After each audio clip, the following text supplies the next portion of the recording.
Présenter le niveau de mise en œuvre au 30 juin du plan de travail annuel harmonisé du pôle. Apprécier au 30 juin 2021 l'évolution des objectifs de la campagne 2021-2022 pour les filières prioritaires. Apprécier la fonctionnalité des organisations professionnelles agricoles dans le pôle au titre de l'année 2021. Enfin, faire un focus sur la mise en œuvre de la stratégie nationale du Conseil agricole deuxième génération dans le pôle 7. Ainsi se résument les objectifs de cet atelier tenu les 14 et 15 juillet 2021 à Grand Popo, entrant dans le cadre de la revue du plan de travail annuel harmonisé de l'ATDA, pôle 7.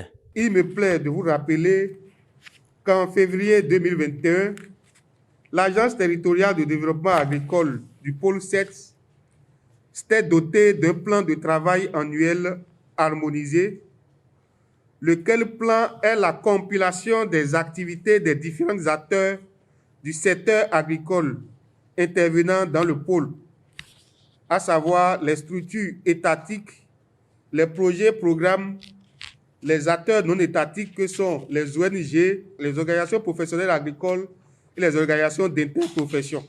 C'est donc pour évaluer la mise en œuvre de ce plan de travail au 30 juin 2021 que se tient la présente revue.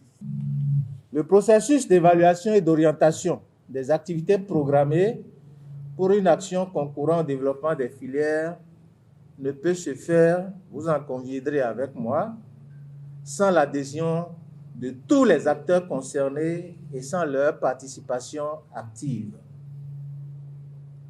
C'est dans cet esprit que vous êtes invités pour ces 2 jours d'échange afin que chaque structure y apporte sa contribution en fonction de ses missions et de ses compétences pour une meilleure analyse des performances de promotion des filières dans le pôle 7. Au cours de ces 2 journées, les acteurs ont passé en revue le niveau de mise en œuvre du plan de travail annuel harmonisé du pôle qui regroupe toutes les interventions des différents acteurs. Entre autres sujets débattus au cours de cet atelier, on note la présentation des performances atteintes au niveau des filières ananas, aquaculture, œufs de consommation et d'autres filières de diversification. Occasion aussi pour les acteurs de présenter également les difficultés dans la mise en œuvre du PTAH, du pôle et les approches de solutions. Pour finir, les acteurs se sont penchés sur la question du financement des acteurs agricoles. Cela a permis de surfer sur les mécanismes mis en place dans le pôle pour financer les acteurs agricoles. La TDA a pris l'engagement d'accélérer un certain nombre de processus d'acquisition des appuis aux acteurs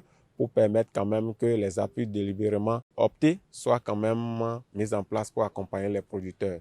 Nous pensons qu'avec l'engagement de chacun, qu'on pourrait avoir une performance améliorée en fin d'année, mais que la TDA veillera à rappeler à chacun que le niveau de performance doit être amélioré pour permettre d'atteindre les objectifs.